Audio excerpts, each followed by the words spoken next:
இன்னைக்கு ஒரு 4 இடத்துல நமக்கு ஒர்க் இருந்துச்சு. அது என்ன கதைன்னு பார்க்கறதுக்கு முன்னாடி ஒரு சாதாரண கிராமத்துல இருந்துகிட்டு என்னென்ன ஒர்க் இருக்கு, மாசம் எவ்வளவு சம்பாதிக்கலாம் பார்க்கறதுல 30 நாள் சீரீஸ்ல இன்னைக்கு டே 22. காலையில ஒரு 7 மணிக்கெல்லாம் நாங்கள் ஒர்க்கு கிளம்பிட்டோம். போற வரல நம்ம ஒரு கடையில் ஒரு டீயை குடிச்சிட்டு இன்னைக்கு சம்பளம்னு பார்த்தீங்கன்னா ஒரு 1500 கொடுத்தாங்க.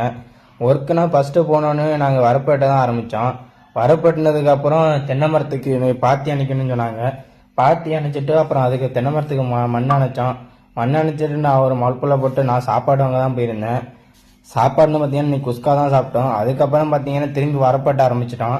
வரப்பட்டதுக்கப்புறம் திரும்ப நாற்று பறியில் தான் போயிருந்தோம். நாற்று பறிச்சா வீடியோ பாருங்க, நல்லா இருக்கும். உங்க எல்லாருக்கும் நான் ஒண்ணு சொல்லிக்கிறேன், மனுஷனுக்கு பசி இருக்கிற வரைக்கும் விவசாயம் அழியாது. ஏழைங்க கையில் இருக்கிற விவசாயம் நாளைக்கு கார்பரேட் கம்பெனிக்கு மாறும். அன்னைக்கு அரிசி விலை தங்கத்தை விட அதிகமாகும். அப்பதான் இந்த விவசாயிகளோட அருமை இந்த ஊருக்கே தெரியும். ஒவ்வொரு விவசாயியோட சாவுக்கு பின்னால அறிய போறது அவன் குடும்பம் மட்டுமல்ல, அடுத்து வர்ற தலைமுறை. ஒவ்வொரு அக்ரிகல்ச்சர் ப்ராடக்ட்டுக்கும் ஒரு கவர்மெண்ட் மார்க்கெட் வரணும். அப்பதான் விவசாயியோட தற்கொலை குறையும். இன்னைக்கு ஒரு விவசாயியோட சாவு, நாளைக்கு லட்சக்கணக்கான பேரோட சாவு. அது சரி, விவசாயிங்க நாம எங்க சாவணும்? மானம் கெட்டவன் உயிரோட வாழும் போது நாம ஏன் சாவணும்? படைக்கிறவன் மட்டும் கடவுள் இல்ல, பயிரிடுறவனும் கடவுள் தான். நாமெல்லாம் விவசாயின்னு காலரை தூக்கி